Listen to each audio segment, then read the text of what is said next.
Morning செஞ்ச இட்லி பார்த்தீங்கன்னா அப்படியே ஒரு தட்டு நின்று போச்சு. அவங்க அப்பா வேறு வெளியே சாப்பிட்றேன்ட்டார். அதனால் என்ன பண்ணேன், டக்குன்னு ஈவினிங் ஸ்நாக்ஸ் வந்து இட்லி மஞ்சூரியன் செய்யலான்னு செஞ்சேன். ஃபஸ்ட்டு சொன்னப்போ வேணான்னு சொல்லிட்டாரு. அதுக்கப்புறம் அவரே டேஸ்ட் பண்ணிட்டு சூப்பராக இருக்குன்னு சாப்பிட்டாருங்க. பசங்கள்லாம் வந்து மேரேஜ் ஆனாலும் சரி ஆள்னாலும் சரி அவளை நினச்சா போய் படம் பார்க்கலாம், என்னென்னா பண்ணலாம். ஆனால் பொண்ணுங்க வந்து எத்தனை பேர் வந்து ஆஃப்டர் மேரேஜ் நிம்மதியாக ஒரு படம் பார்க்குறீங்கன்னு சொல்லுங்கள். ஆஃப்டர் மேரேஜ் கூட எனக்கு தெரிலங்க அவ்வளோவா. நான் கல்யாணம் பண்ணப்போ கொரோனா டைமில் தான் நான் தேட்டர் கூட அவ்வளோ போனதில்லை. ஃபஸ்ட்டு நாங்கள் போன படமே கர்ணன் படத்துக்கு தான் போனோம்.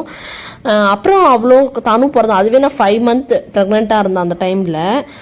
அப்புறம் வந்து தனு பிறந்த பிறகு எந்த படமும் போனது கிடையாது. சரி வீட்லேயாவது எதனாவது அமேசான் ப்ரைமில் எதுனா பார்க்கலான்னு பார்த்தா கொஞ்ச நேரம் இன்ட்ரெஸ்ட்டாக பார்ப்பேன், நடுவில் டிஸ்டர்ப் பண்ணுவான், அதனால விட்டுருவேன். அந்த 2 hours கூட நம்மளுக்கு ஒரு பீஸ்ஃபுல்லான மீ டைமே கிடையாது.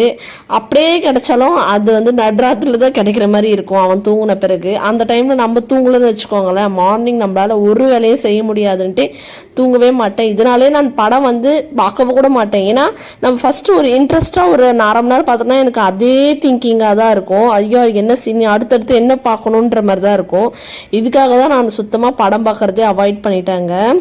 நீங்கள் வந்து கல்யாணத்துக்கு அப்புறம் எத்தனை பேர் நிம்மதியாக ஒரு படம் பார்த்துருக்கீங்கன்னு சொல்லுங்கள். அது எனக்கு இன்னும் அவனுக்கு வந்து ஆக்சுவலாக பார்த்தீங்கன்னா 5 years 4 years ஆக போகுது. இன்னமும் நான் அந்த ஒரு நிம்மதியாக ஒரு படம் பார்க்கவே இல்லை.